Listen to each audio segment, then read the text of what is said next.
Ang Pilipinas ngayon. Narito na ang pinakamainit na mga balita na nakalap sa bawat sulok ng bansa. Ihahatid sa bawat Pilipino saan man kayo sa mundo. Ang Pilipinas ngayon. Pakinggan ang bawat kaganapan sa bawat lalawigan. Ito ang Pilipinas ngayon.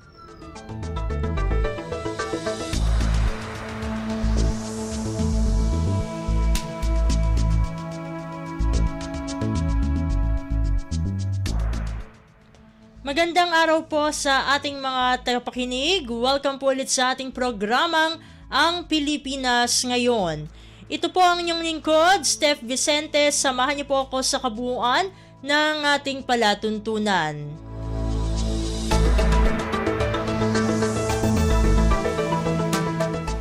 Tulad ng dati, mapakikinggan po ang ulat ng ating mga kapatid na himpilan sa probinsya, ang ating mga segmentong balitang negosyo at kalakalan, balitang sports at balitang artista, maging ang ilan sa mga pangunahing balita mula dito sa ating bansa. Yan po sa kabuuan ng ating palatuntunan, ang Pilipinas Ngayon. Mga kaganapan sa Kamaynilaan at mga kalapit na lalawigan dito sa Ang Pilipinas Ngayon.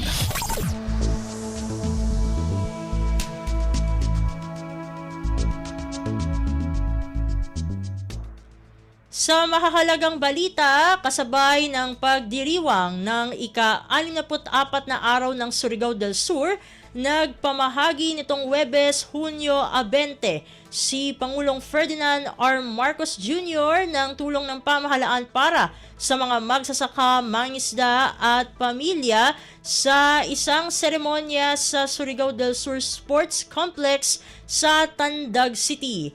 Isa sa mga highlight ng palatuntunan ang pag-turnover ng farm machinery, equipment at iba pang support services na nagkakahalagang 6 na milyong piso mula sa Department of Agriculture sa Caraga Region. Namahagi rin ang Pangulo ng 10,000 piso na cash assistance sa 10 piling benepisyaryo mula sa Surigao del Sur. 10 benepisyaryo mula sa Agusan del Sur ang nakakuha rin ng 10,000 piso. Bilang karagdagan, itinurn over ni Pangulong Marcos ang tseke na nagkakahalagang 12.48 milyong piso sa pamahalaang panlalawigan ng Surigao del Sur, habang 50 milyong piso ang natanggap ng pamahalaang panlalawigan ng Agusan del Sur. Kabilang sa iba pang mga ahensya ng pamahalaan na namahagi ng tulong ang Department of Social Welfare and Development, Bureau of Fisheries and Aquatic Resources, Department of Labor and Employment, Technical Education and Skills Development Authority, Department of Trade and Industry at ang opisina ni House Speaker Martin Romualdez. Narito ang mensahe ni Pangulong Ferdinand R. Marcos Jr. sa naturang kaganapan. Maraming salamat sa ating Special Assistant, Secretary Anton Lagdameo. Please, magsiupo po tayo. Andito rin po at sila ang kalihim ng ngayon sa kasalukuyan ay marami talagang ginagawa dahil dumadaan po tayo sa krisis ng tagtuyot at kaya't inaasahan po natin ng tulong na galing sa Department of Agriculture. Nandito po Secretary Kiko Laurel. Ang laging ninyong nakikita kapag may kalamidad at kapag may nangangailangan ng tulong, ang kalihim ng DSWD Secretary Rex Gatchalian at ang siyang tumutulong na para maganda ang ugnayan ng national government at ang local government. Kung hindi po maganda ang koordinasyon at ugnayan at pagsasama ng national government at local government, hindi po namin magagawa itong mga programang ito. Pag-uusapan lang namin sa Maynila ito, hindi nyo mararamdaman. Kaya't napaka-importante ang kanyang ginagawang trabaho. Ang kalihim po ng DILG Secretary Benhur Abalos, ang namamahala at nagtitimon sa mga development dito sa buong isla ng Mindanao ay ang Mindanao Development Authority Secretary Leo Magno, ang ibang mga cabinet members na nandito ngayon, at ang inyong First District Representative na hanggang ngayon ang tawag ko sa kayo, Yusek, kasi ang tagal namin magkasama eh. Marami kaming ginagawa. Nung ako nga ay chairman noong Public Works sa Senado, madalas kaming magkita. Lagi siyang pinupuntahan. Ang tinatanong ko, dahil totoo ang sinasabi niya sa akin kung ano ba talaga ang lagay. Ang ating congressman ngayon, Congressman Momo. At sipag at napakasigasig na congressman ng 2nd District ng Surigao del Sur, Representative Johnny Pimentel. Ang 1st District Agusan del Sur, Representative Alfelito Bascog.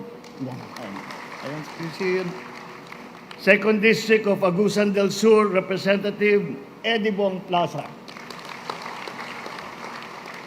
Surigao del Sur Governor Alexander Pimentel. Agusan del Sur Provincial Governor Santiago Cani Jr. Ang ating host dito sa ating programa ngayon ay ang Tandag City Mayor Roxanne Pimentel.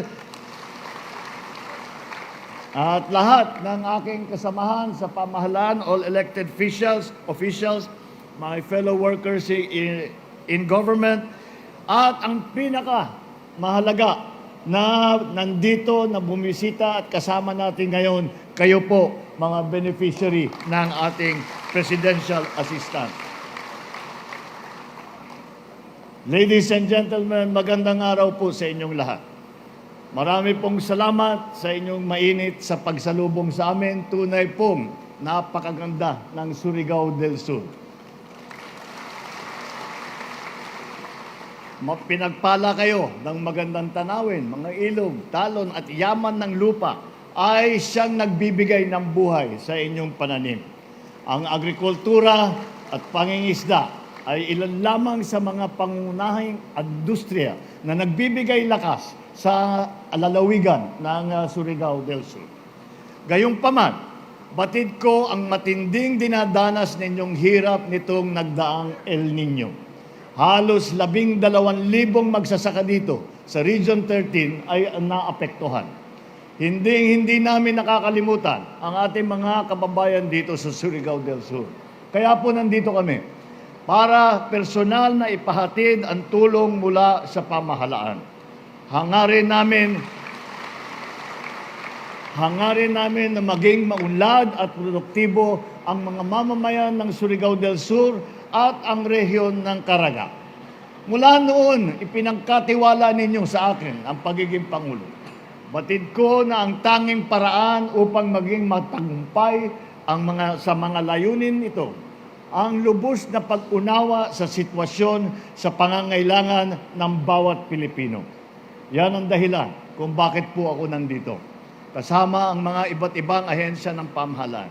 Gusto ko masiguro na maayos ang napagtanggap ninyo ang aming hatid na ayuda at malaman mismo ang kalagayan niyo. Naiba po, kaya naiba ang nagbabasa lamang ng mga report.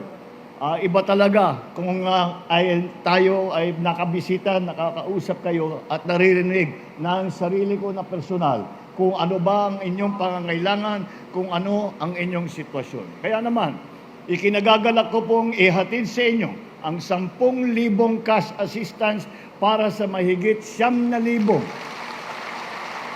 na makakatanggap dito sa Surigao del Sur sa ilalim ng ayuda sa Kapos ang Kita Program o AKAP ng DSWD. Magbibigay din po ang aking tanggapan ng tigsa 10,000 piso sa mga magsasaka, mangingisda at ilang piling pamilya na masyadong apektado ng El Nino dito sa Surigao del Sur at sa Agusan del Sur. Ito pong tulong na ito ay ipamamahagi namin sa inyong mga lokal na pamahalaan upang maiparating sa inyo.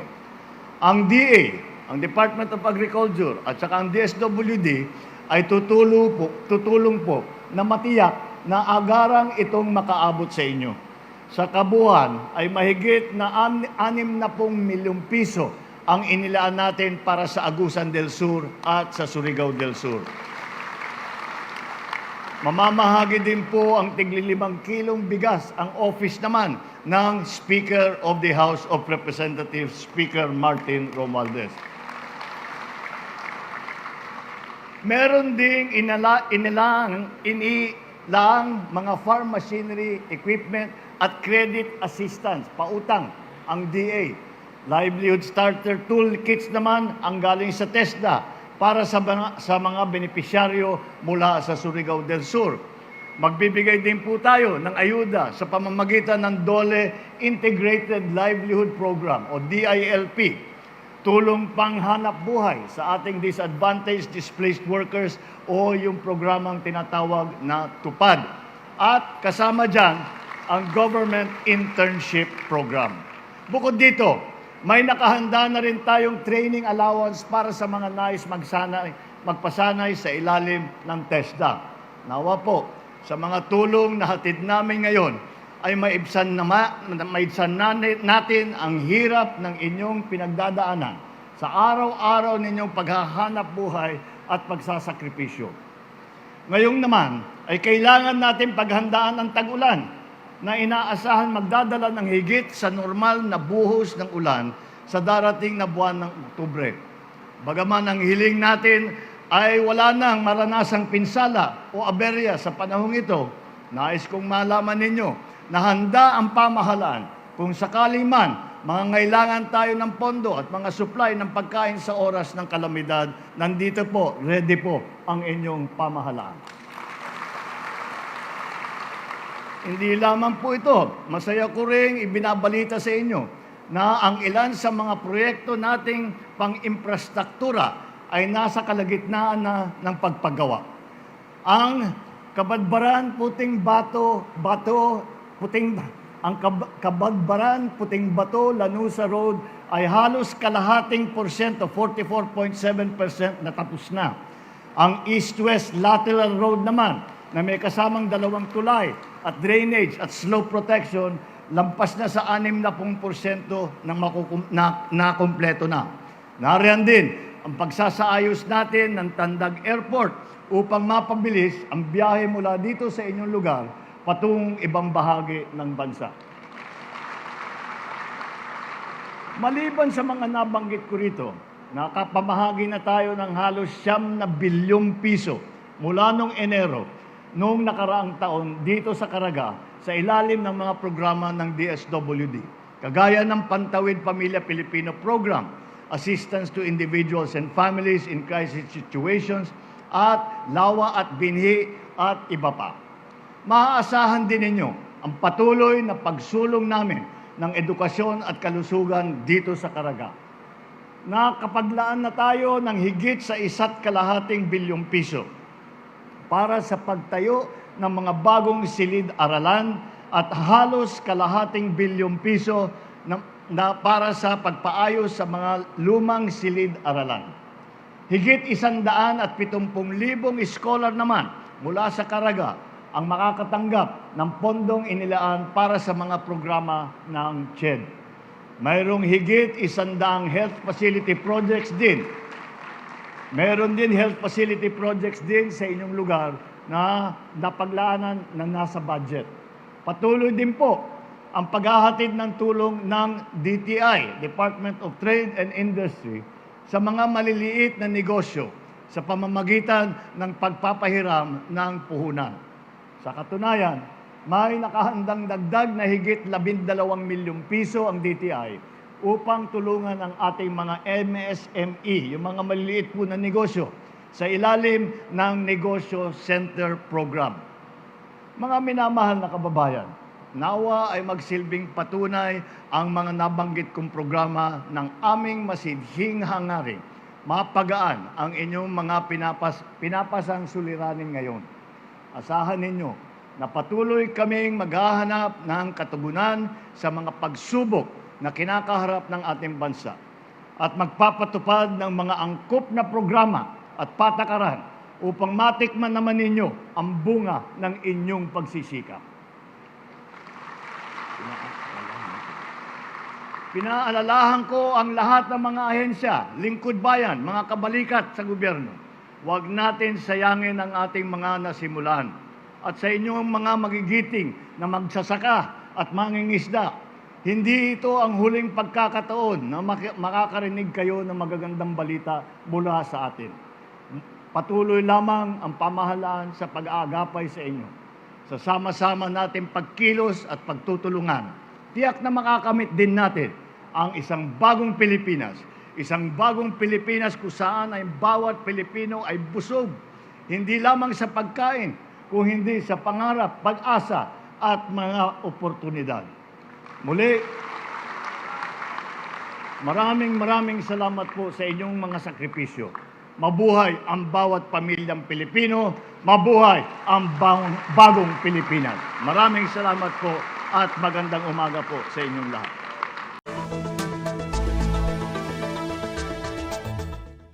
Si Pangulong Ferdinand R. Marcos Jr. Pasada ng mga balita mula sa Pilipinas para sa mga Pilipino saan man sa mundo. Ang Pilipinas ngayon.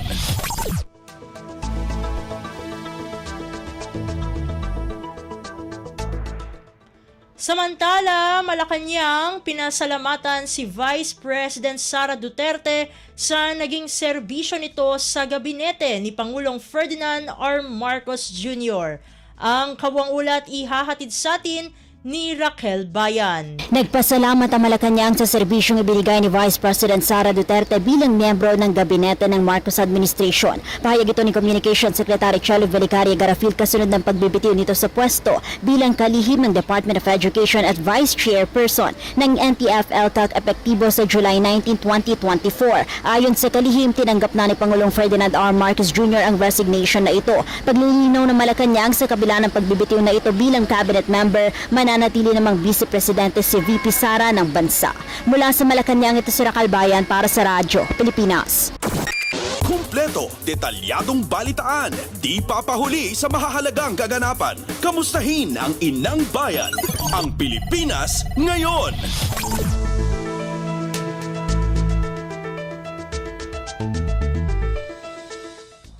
Sa kaugnay na balita, maayos na transition tiniyak ng NTF-ELCAC sa pagbibitiw ni Vice President Sara Duterte bilang co-vice chair nito. Ang detalye ng balita ihahatid naman sa atin ni Leo Sarne. Tiniyak ng National Task Force to End the Local Communist Armed Conflict o NTF-ELCAC ang isang maayos na transisyon sa kanilang tanggapan kasunod ng pagbitaw ni Vice President Sara Duterte bilang co-vice chair ng task force. Sa isang pahayag, sinabi ni NTF-ELCAC Executive Director Undersecretary Ernesto Torres Jr. na kanilang iginagalang ang desisyon ng Vice Presidente kasabay ng pagpapasalamat sa kanyang mahalagang kontribusyon sa task force. Ayon kay Yusek Torres, ang paumuno at matibay na paninindigan ng Vice Presidente sa misyon ng NTF-ELCAC ay naging mahalaga sa paggamit ng pangmatagalang kapayapaan at kaunlaran sa Pilipinas. Tiniyak naman ng task force na nananatili silang nakatuon sa kanilang mandato na wakasan ang lokal na communist armed conflict sa pamagitan ng inclusive development at tunay na reforma. Mula sa AFP, ito si Leo Sarne para sa Radyo Pilipinas. Pasada ng mga balita mula sa Pilipinas para sa mga Pilipino saan man sa mundo. Ang Pilipinas ngayon.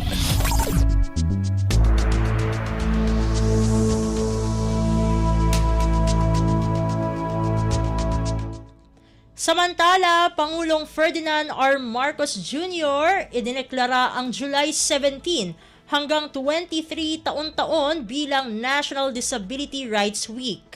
Ang kabang ulat hihahatid naman sa atin ni Alvin Baltazar. Bilang partisipasyon ng pamahalaan sa United Nations Convention on the Rights of Persons with Disabilities ay idineklara ni Pangulong Ferdinand R. Marcos Jr.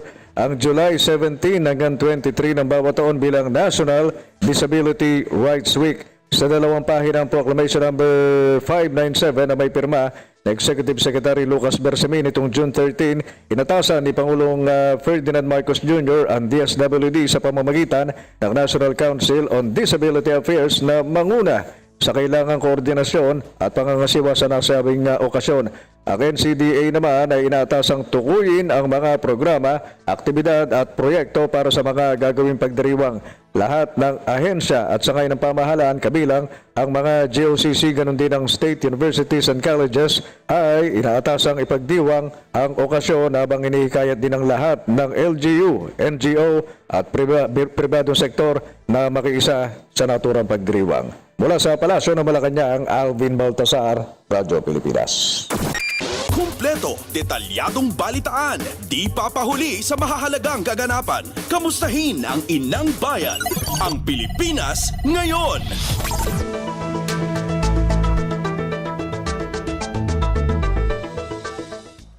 Sa iba pang mga ulat, planong tapya sa taripa sa imported na bigas, tatalakayin pa sa gabinete. Ang detalye ng balita ihahatid sa atin ni Mary Ann Bastasa. Kinumpirma ni Agriculture Secretary Francisco Chu Laurel Jr. na pagpupulungan pang muli ng gabinete ang panukalang pagbabawas ng taripa sa imported na bigas. Ito matapos na magpahayag ang agri-stakeholders ng kanilang mga agam-agam hinggil sa posibleng epekto ng mas malaking tapya sa taripa. Ayon sa kalihim, kinikilala nito ang mga pangamba ng industriya pati na ang kanilang mungkahi na magkaroon ng periodic review imbes na isang nakapirming pagbaba hanggang 2028.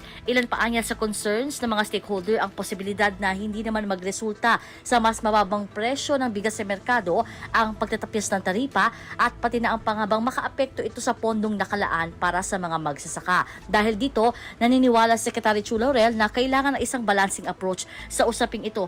Isinasaalang-alang hindi lang ang kapakanan ng mga mamimili kundi ang pag-unlad ng agri-sector. Ito si Mary Ann Bastasa para sa Radyo Pilipinas. Pasada ng mga balita mula sa Pilipinas para sa mga Pilipino saan man sa mundo. Ang Pilipinas ngayon.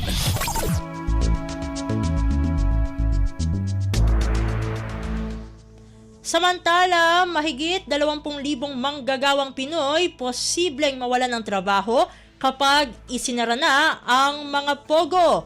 Ang kabuang ulat ihahatid naman sa atin ni Michael Rogas. Umaabot sa mahigit 20,000 na mga manggagawang Pinoy ang kasalukuyan may trabaho sa mga POGO o Philippine Offshore Gaming Operations sa bansa. Sa kapihan sa Manila Bay, sinabi ng Secretary Bienvenido Laguasma ng Department of Labor and Employment, sa kanilang talaan, may mga Pinoy ang pinakamaraming bilang ng mga may trabaho sa mga POGO. Bukod sa mga Pinoy, may iba pang dayuhan ang nagtatrabaho sa mga POGO tulad ng Vietnamese, Chinese, Indonesian, Burmese, Malaysian, Taiwanese, Thai, South Korean at Lao. Kaugnay nito, nakipagkasundo ang Bureau of Immigration sa Department of Labor and Employment para magkaroon ng profiling ng mga dayuhang manggagawa na nagtatrabaho sa mga online gaming. Samantala, sa kabila ng maraming mga manggagawang umaasa sa POGO, halos wala na umanong namumonitoran dole na may mga paglabag sa unfair labor practice. Hinihikayat din nila ang mga manggagawa na magtayo ng labor union upang mapangalagaan ang kanilang mga karapatan. Ito si Michael Rogas para sa Radyo Pilipinas. Kumpleto, detalyadong balitaan, di papahuli sa mahahalagang kaganapan. Kamustahin ang inang bayan, ang Pilipinas ngayon.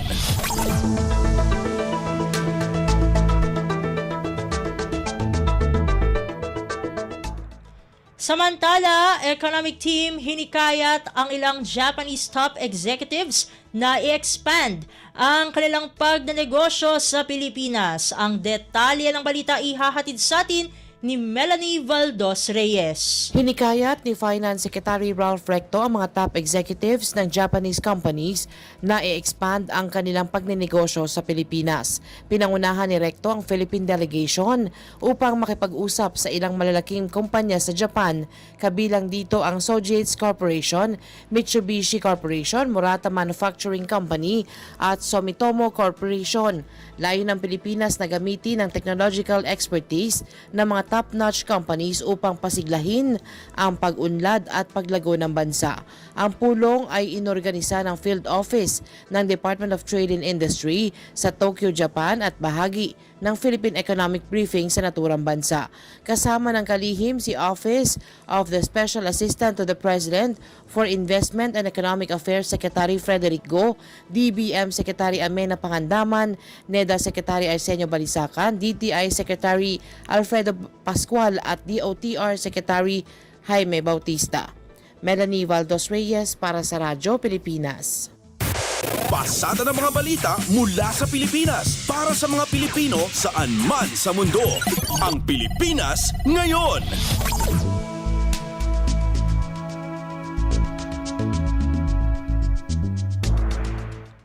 Sa iba pang mga ulat, Scarborough Shoal o Baho de Masinloc, bantay sarado na ng mga barkong pandigma ng China kasunod ng ipinatupad na anti-trespassing rule ayon sa ating sandatahang lakas. Ang kabuang ulat ihahatid naman sa atin ni J. Mark Dagala. Iniulat ang Armed Forces of the Philippines na 3 barko ng People's Liberation Army Navy ang ipinwesto ng China sa Scarborough Shoal o Baho de Masinloc na sakop ng Exclusive Economic Zone ng Pilipinas sa West Philippine Sea. Batay ito sa datos sa Philippine Navy mula Hunyo 11 hanggang 17, panahon kung kailan idineklara hanggang sa ipatinutupad ng China ang anilay anti-trespassing rule sa mga dayuhang barkong papasok sa kanilang karagatan. Sa ilalim na nasabing hakbang ng China, nagbanta ito na kanilang aarestuhin ang anumang sasakyang pandagat na papasok sa kanilang inaangking teritoryo nang walang pahintulot mula sa kanila.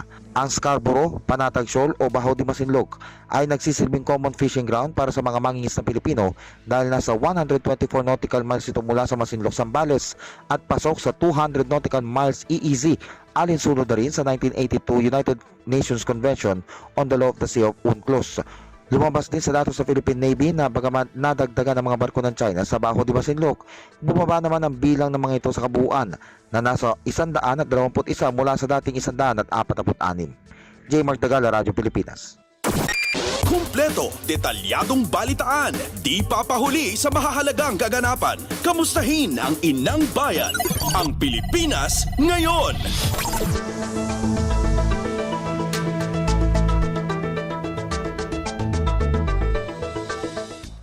Samantala, Pilipinas dapat pagbayarin ng danyos ang China matapos masugatan ang ilang miyembro ng Philippine Navy matapos ang ginawa nilang pag-atake sa ating barko. Ang detalye ng balita ihahatid naman sa atin ni Kathleen Forbes. Dapat singilin ng Pilipinas ang China sa sinapit ng ilang miyembro ng Philippine Navy at pagkasira ng ating sasakyang pandagat. Ito ang iginiit na Albay Representative Ed Salagman matapos magain ng Chinese Coast Guard ang resupply vessel ng Pilipinas na ikinasugot ng 8 Navy kung saan ang isa ay sinabing naputulan pa ng daliri. Giit ni Lagman, kailangan panagutin ng Pilipinas ang mga luna ng barkong bumangga sa Philippine vessel sa loob mismo ng West Philippine Sea na ating teritoryo. Paalala nito na ang government vessel ay extension of Philippine territory at sovereignty na anumang pinsala dito at injury na matamo ng naval personnel na nakasakay ay bahagi ng jurisdiksyon ng Pilipinas. Malinaw din na paglabag sa UNCLOS ang ginawang ito ng China. Ito si Kathleen Forbes para sa Radyo Pilipinas. Kumpleto, detalyadong balitaan, di papahuli sa mahahalagang kaganapan. Kamustahin ang inang bayan, ang Pilipinas ngayon.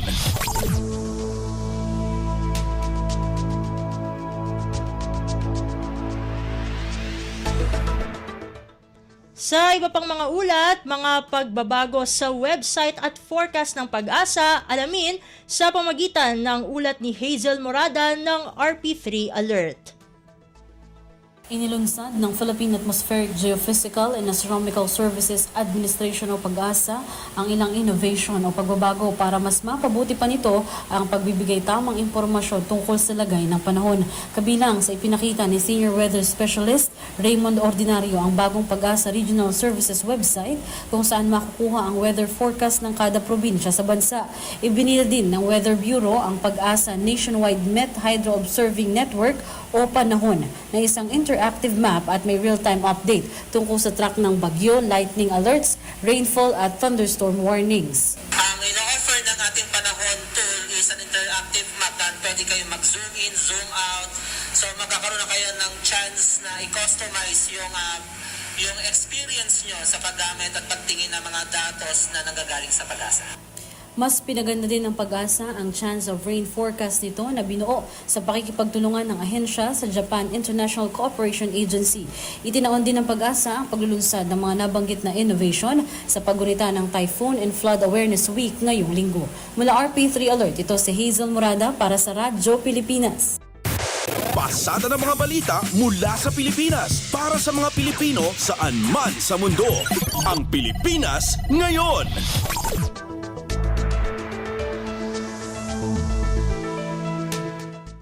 At iyan ang mga may init na balita para sa araw na ito. Samantala, ating antabayanan ang mga ulat mula sa ating mga kapatid na himpilan sa probinsya para sa Regional News.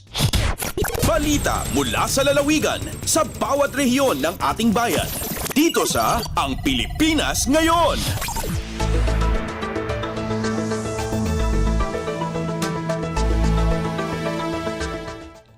Narito na ang bugso ng ating mga regional news. Dumako muna tayo sa rehiyon ng Luzon. Organic agriculture isinusulong sa rehiyon 1. Ang kabuang ulat ihahatid sa atin ni Jude Pitpitan mula sa Lawag. Tarigagay ti Department of Agriculture Region 1 Organic Agriculture Program nga ipada ti level ti production ti organic farming no idasig iti gagangay awagas ti panagtalon. Kinuna ni DA Region 1 Organic Agriculture Program Assistant Focal Person Maybelline Libong. Ito sapang agrikultura at ububraan da ita. Ket iti panakip partner karagiti komunidad kas kumakaragiti organic by default areas, karagiti indigenous communities, upland areas, anong kastakat isuro ti nakaipalaon ti amended Organic Agriculture Act. Weno iti panakaipan dagiti organiko nga abono pestisidyo ken da dumapay. No pa inadbitir ti opisyal ang trabaho ti panag-organic agriculture gaputa isagana ti manalon dagiti kasapulan tapno masigurado ang nasalunat dagiti mula na. Makatulong mat dayto itaglawlaw gaputa awan ti chemical a may pakat ti panagtalon, mapasubli ti kinatabakan kinadamag ti daga ken dagiti maapit ti naso nga panagtalon ket nasustansya nga amang no idasig kadagiti maapit iti gagangay panagtalon.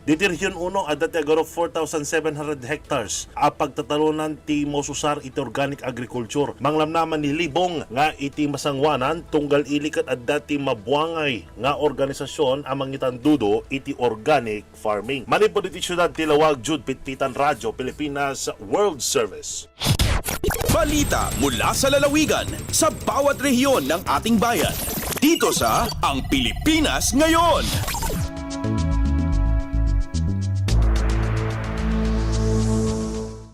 Inyong napakinggan ang ulat ni Jude Pitpitan mula sa Lawag.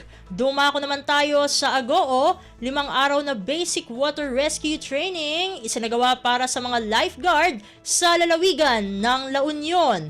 Ang detalye ng balita ihahatid naman sa atin ni Glenda Sarak. Balaygi ti 5 daw a basic water rescue na bawar training nga insayang kati Provincial Disaster Risk Reduction and Management Office when PDRRMO La Union itayla ang nabiit. Naangay dayto ay PDRRMO Training Hall, Barangay San Francisco, San Fernando City, La Union. Dimaray itraytoy, ti 33 a partisipantes manipod karigiti na dumaduma coastal barangay ti La Union. Naiparang iti aktibidad, dagiti exercises kan lessons amang pabilag iti water rescue skills dagiti partisipantes. Imbinglay dagiti napnuan kapadasan ng instruktor, dagiti techniques ken estratehiya para iti epektibo a water rescue. Tarigagi ti training a mapabilag dagiti lifeguards nga agresponde iti panawan ti peggad. Manipod aggo La Union, Glenda Bakungan Sarak para iti Radyo Pilipinas World Service. Balita mula sa lalawigan sa bawat rehiyon ng ating bayan. Dito sa Ang Pilipinas Ngayon.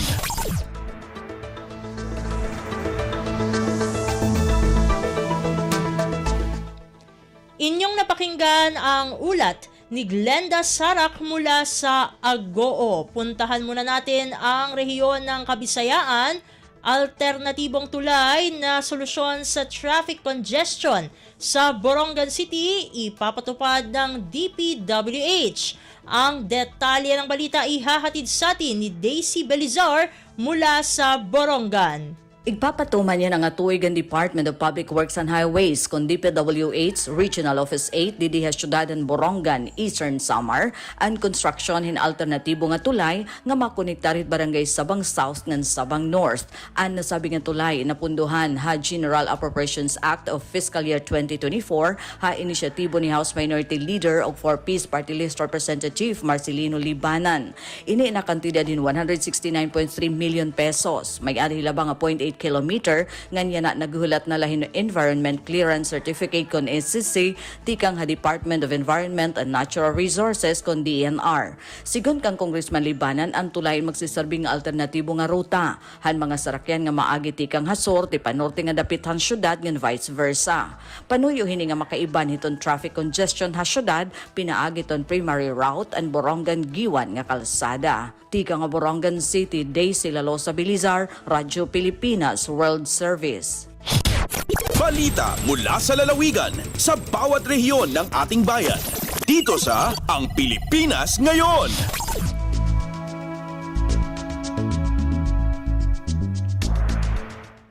Inyong napakinggan ang ulat ni Daisy Belizar mula sa Borongan. Dakuin naman natin ang rehiyon ng Mindanao. Dengue Awareness Campaign ipinagtibay ng City Health Office. Ang detalye ng balita ihahatid sa atin ni Ryan Carbon mula sa Cagayan de Oro. Nagpadayon karon ang mga personahe sa City Health Office ng syudad sa pagbisita sa mga kabaranggayan alang sa pagpalapad sa kaibalos katawhan kalabot sa pagkigbatok sa sakit nga dengue. Kini agig pagsanong usab sa gihingusgan karon nga Dengue Awareness Month. Ipasabot sa mga personahe sa City Health Office ngadto sa katawhan ang kamahinungdanon sa pagsunod sa 5S kon search and destroy, self-protect, seek consultation, support fogging in outbreak areas ug sustain hydration aron walay makalas nga kinabuhi tungod sa dengue. Lakip usab sa gihatagan og gibugaton ang pagpanghinlo sa palibot aron walay maitlugan ang mga lamok, ilabi na panahon sa ting-ulan o malikayan ang pagtaas sa kaso niini sa mga kabaranggayan. Gikan diri sa Cagayan de Oro, Ryan Carbon para sa Radyo Pilipinas World Service. Balita mula sa lalawigan sa bawat rehiyon ng ating bayan. Dito sa Ang Pilipinas Ngayon.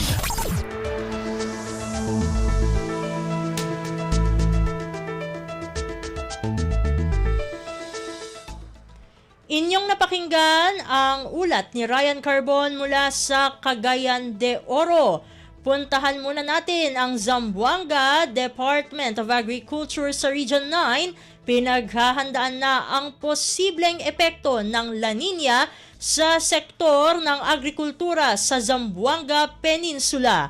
Narito si Shirley Espino para sa balita. Prepara el Departamento de Agricultura na Rio 9 para na posible epekto de La Nina na Zamboanga Peninsula este año. Si DA9 Technical Director for Operations Maria Melbawi ya habla que ta continua el mga preparasyon de la agencia para poder menorar el epekto de este especialmente na mga sembrador. Parte del mga aktibidad del DA9 amo el conducir de mga inspeksyon na mga agriculture extension workers del DA na mga el componido de mga dike y el continuando diálogo junto con el mga sembrador. Asigon kunwi preparado también el mga buffer seed que ay distribuye el departamento na mga sembrador en tal caso ay sale apektado por causa na La Nina phenomenon. Desde aquí na Ciudad de Zamboanga, esta si Shirley Espino para na Radyo Pilipinas World Service. Balita mula sa lalawigan sa bawat rehiyon ng ating bayan. Dito sa Ang Pilipinas Ngayon.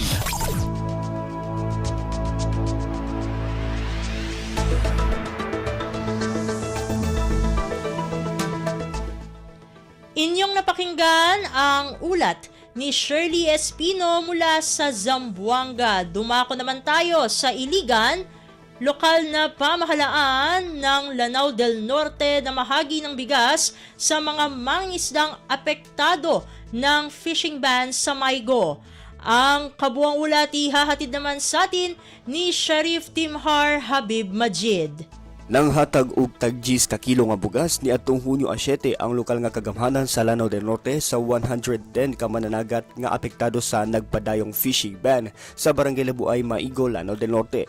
Tumong nini nga masiguro nga adunay igong batakang panginhanglan ang mga mangingisda ug matubag ang mga hagit nga ilahang giatubang karon.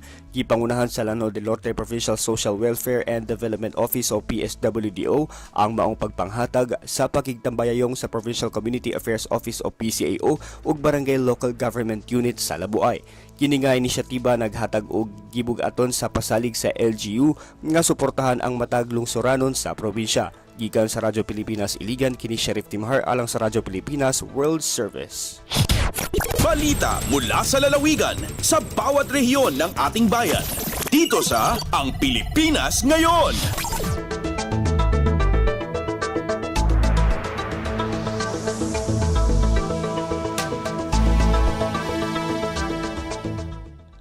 At inyong napakinggan ang ulat ni Sheriff Timhar Habib Majid mula sa Iligan.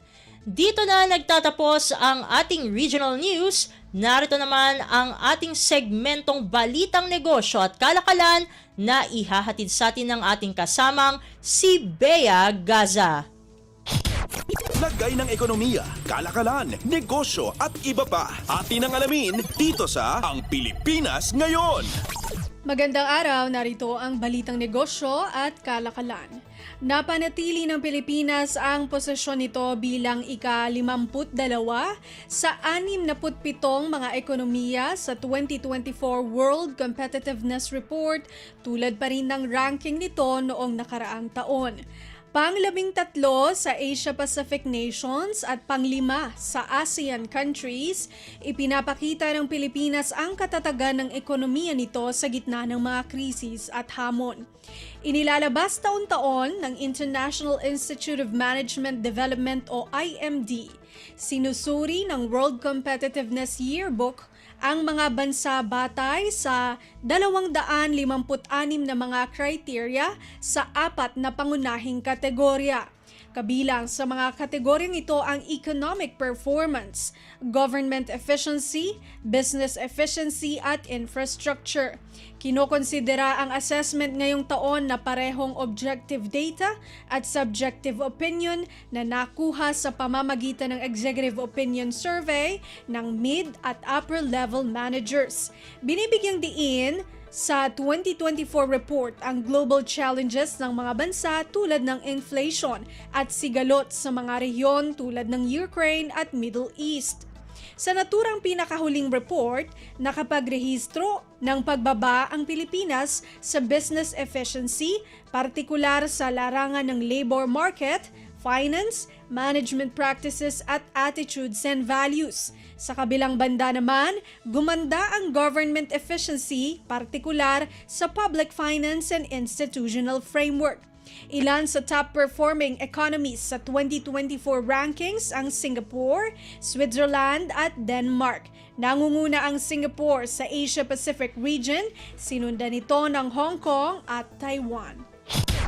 Lagay ng ekonomiya, kalakalan, negosyo at iba pa. Atin ang alamin dito sa Ang Pilipinas Ngayon. Sapat ang rice inventory ng pamahalaan para sa 4 na araw ayon sa National Food Authority o NFA. Sinabi ng NFA na umabot ang kanilang palay procurement sa 3.37 milyon na 50 kilong sako. Batay sa pinakahuling datos nitong Hunyo at 13, nalampasan nito ang target na 3.36 na milyong sako. Katumbas ito ng halos mahigit 168,000 metriko tonelada ng palay. Nalampasan na ng NFA ang palay procurement target sa unang half ng taon dahil sa mataas na buying prices. Sa kabila ng mas mataas na buying prices, sinabi ng ahensya na mayroon pa rin itong aabot sa 12 bilyong pisong halaga para sa procurement ng unmilled rice sa ikalawang half ng taon. Mayroong 17 bilyong piso na budget ang NFA para sa procurement nito ngayong taon, kabilang na ang rollover funds mula sa nakaraang taon. Matatandaang nauna ng aprubahan ng NFA Council ang pagtataas sa buying price kada kilo ng palay. Ani NFA Acting Administrator Larry Lacson, patuloy sila sa paghahanap ng karagdagang palay sa mga probinsya upang idagdag sa national buffer stock. Muli ring binigyang diin ni Lacson ang patuloy na pag-procure ng palay sa mas mataas na presyo sa mga trader bilang tugon sa panawagan ng mga magsasaka na suportahan sila. Lagay ng ekonomiya, kalakalan, negosyo at iba pa. Atin ang alamin dito sa Ang Pilipinas Ngayon. Pangwakas sa ating balitang negosyo at kalakalan, pinalalakas ng Department of Trade and Industry o DTI ang Research and Development o R&D sa pamamagitan ng paglalapit nito sa iba't ibang rehiyon sa buong bansa. Sa mensahe ng kalihim sa ASEAN Summit on Spin-off Technologies, sinabi ni Trade Secretary Ramon Lopez na inoorganisa ng ahensya ang Regional Inclusive Innovation Centers o RIICs sa buong bansa upang i-democratize ang development ng startup communities. Ani Lopez, R&D ang tunay na puso at DNA ng kalakalan, kung kaya't ang gawing inklusibo ito ay makatutulong sa pag-unlad ng startup communities at paglinang ng entrepreneurial talents ng mga kabataan sa teknolohiya at creative industries. Nagsisilbi ang RIICs bilang integrating portal sa regional-based resources na maaaring tapikin ng mga entrepreneur. Maaari ring gamitin ng mga micro, small and medium enterprises o MSMEs ang RIIC upang iposisyon ang kanilang mga produkto sa global value chain na siyang titiyak sa pagiging competitive ng mga ito sa global market. Dagdag ni Lopez, ang paglinang sa mga local talent, lalo na sa larangan ng teknolohiya at creative industries, ay makatutulong sa paglikha ng mga trabaho, pagtaas ng customer demand, at mas masiglang kalakalan ng mga produkto at serbisyo. Lagay ng ekonomiya, kalakalan, negosyo at iba pa. Atin ang alamin dito sa Ang Pilipinas Ngayon. At yan ang ating balitang negosyo at kalakalan. Ito si Bea Gaza para sa Radyo Pilipinas World Service. Lagay ng ekonomiya, kalakalan, negosyo at iba pa. Atin ang alamin dito sa Ang Pilipinas Ngayon.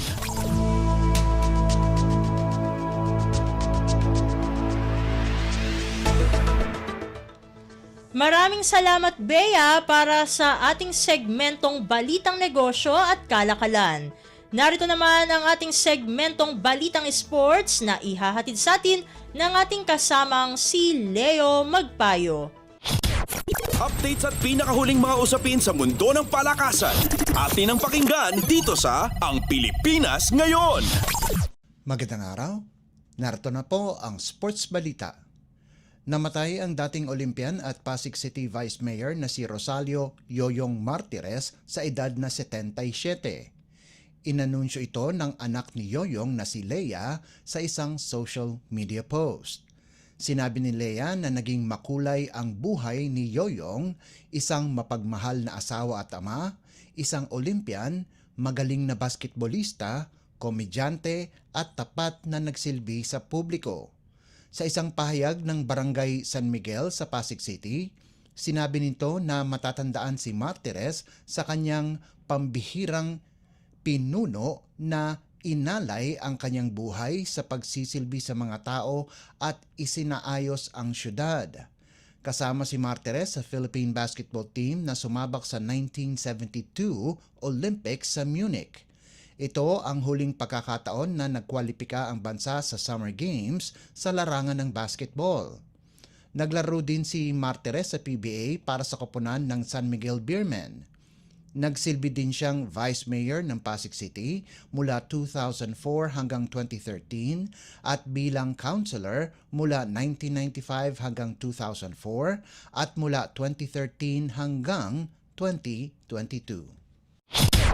Updates at pinakahuling mga usapin sa mundo ng palakasan.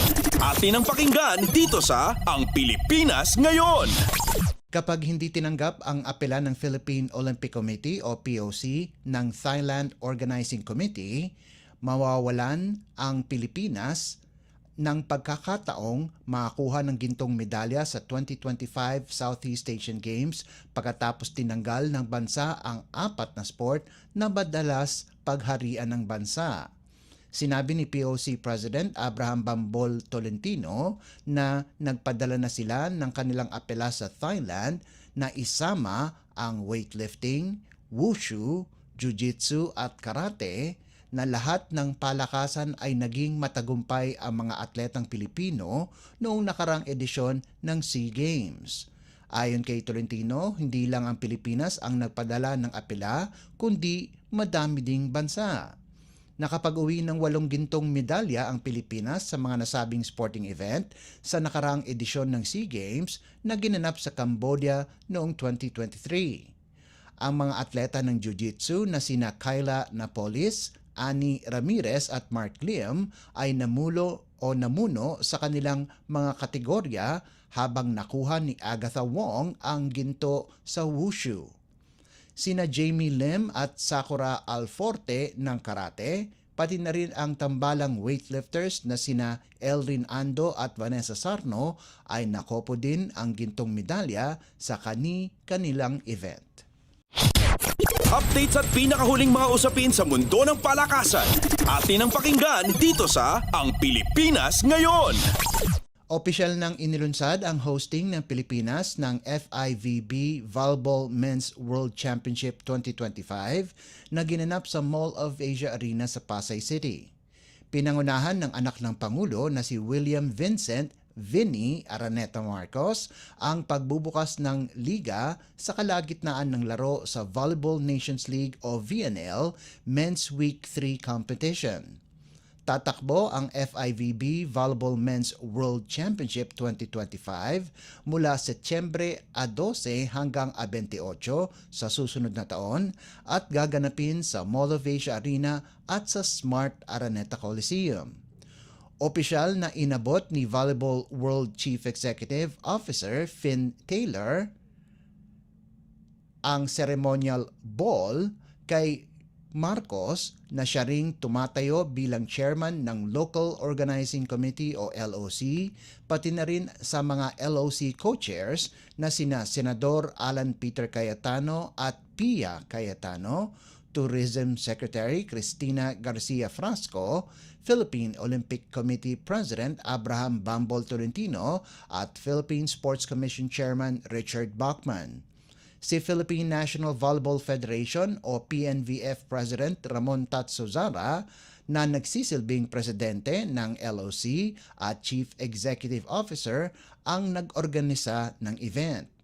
Kasama din na dumalo sa event sina Asian Volleyball Confederation President Rita Sibowo at Pasay City Mayor Emmy Calixto Rubiano, pati na rin ang mga top officials ng Volleyball World, VNL at FIVB.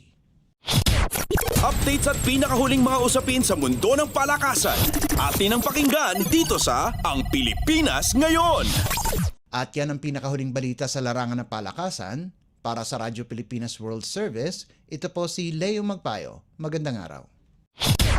Updates at pinakahuling mga usapin sa mundo ng palakasan. Atin ang pakinggan dito sa Ang Pilipinas Ngayon.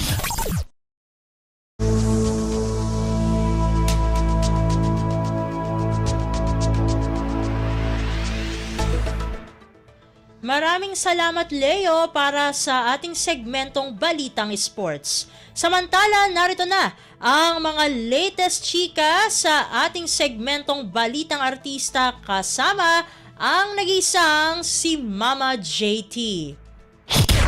Ang latest, ang hottest sa showbiz and entertainment. Heto na sa Ang Pilipinas Ngayon. Magandang araw sa ating mga chismoso at chismosang nagabang ng mga trending na balita sa mundo ng showbiz. Ito na ang ratsyada ng mga chika. Nagsampa ng kasong cyber libel at unjust vexation ang all-male group na BGYO laban sa ilang individual na nagpapakalat ng fake news sa social media. Desidido ang mga miyembro ng grupo na panagutin sa batas ang mga nagpapakalat ng malisyosong kwento at peking balita laban sa kanila. Naghain sila ng reklamo sa Quezon City Regional Trial Court. Ayon sa grupo, kailangan na nilang gumawa ng aksyon para matigil na ang cyberbullying sa social media, lalo na ang walang patumanggang pagpapakalat ng kasinungalingan at kabastusan. Ilan sa mga malisyosong akusasyon sa BGYO ay cheating, bullying at drug use. Nitong nagdaang Abril, inahayag ng Star Magic ang talent management ng grupo na maghahain ito ng legal na aksyon at mangangalap sila ng ebidensya upang papanagutin ang mga may sala. Usapang demandahan pa rin dahil bukod sa pagpataw ng parusang persona non grata kina Rendon Labador at Ross Martan, balak din silang kasuhan ng provincial government ng Palawan. Ito ay may kinalaman sa pagsugod ng grupo nila Rendon at Rosmar sa munisipyo ng Coron at sa ginawa nilang paninigaw at paninindak sa isang empleyado roon. Isang board member sa naturang probinsya ang nagrekomenda sa Sangguniang Panlalawigan ng Palawan na sampahan ng kaso ang dalawa kasama ang iba pa nilang kasamahan sa Team Malakas. Ayon kay 3rd District Board Member Rafael Ortega Jr., pag-aaralan nila kung ano ang mga kasong pwedeng isampa sa grupo ni Rendon at Rosmar. Kinondena rin ng opisyal ang pambabastos hindi lamang sa isang babae kundi sa isang opisina ng Municipal Mayor ng Coron at sa buong lalawigan ng Palawan. Git pa niya, hindi tanggap sa Palawan ang mga individual na binabastos ang mga Palawenyo. Humingi na ng paumanhin ang kontrobersyal na social media personalities sa naturang nangyari. At sa huli natin chika for today, aarangkada na ang ika-60 edisyon ng Binibining Pilipinas ngayong Hulyo. Para sa Diamond Jubilee Year ng naturang national pageant, 40 kandidata ang maglalaban sa Grand Coronation Night para sa pinakaasam nilang titulo. 2 korona ang pag-aagawan ng 40 official candidates, ang Binibining Pilipinas International at Binibining Pilipinas Globe. Ang tatanghaling mga bagong reyna ang unang makapagsusuot ng mga bagong korona na dinisenyo ng jewelry and accessory designer na si Manny Halasan. Samantala, inanunsyo rin ng Binibining Pilipinas na mananalo ng tig-1 milyong piso ang 2 reyna na tatanghalin sa kani-kaniyang titulo. Ang 2 runners-up ay tatanggap naman ng 400,000 pesos bawat isa. Sinabi rin ng organizers ng beauty pageant na magbibigay rin ito ng 1 milyong piso sa isang child-focused private charity. Gaganapin na ang Binibining Pilipinas pageant sa July 7 sa Smart Araneta Coliseum na i-host ng mga alumni ng nasabing pageant na sina Catriona Gray, Nicole Cordobes, MJ Lastimosa at Kylie Versosa. Wala na tayong oras para sa ating balitang artista. Maraming salamat mga kachismis sa paikinig sa aking mga chika for today. Ako po si Mama JT para sa Radyo Pilipinas World Service. Ang latest, ang hottest sa showbiz and entertainment. Heto na sa Ang Pilipinas Ngayon.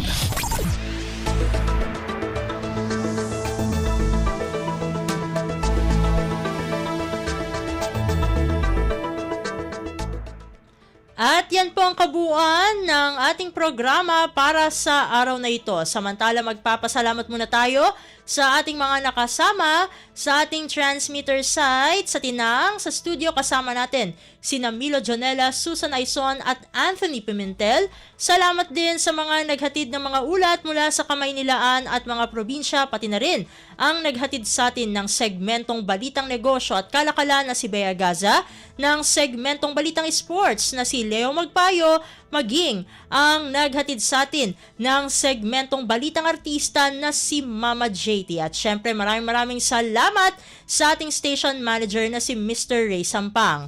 Maraming salamat po hanggang sa susunod na edisyon ng ating palatuntunan. Huwag kalimutang mag-like, mag-follow at mag-subscribe na sa mga social media account o page ng Radyo Pilipinas World Service upang maging laging updated sa mga mahahalagang balita. Ito po ang inyong lingkod, Steph Vicente. Mabuhay po tayong mga Pilipino. At yan ang Pilipinas Ngayon. Muling samahan si Ven Blones sa parehong oras at alamin ang pinakahuling mga kaganapan at balita saan man kayo naroon. Ang Pilipinas ngayon!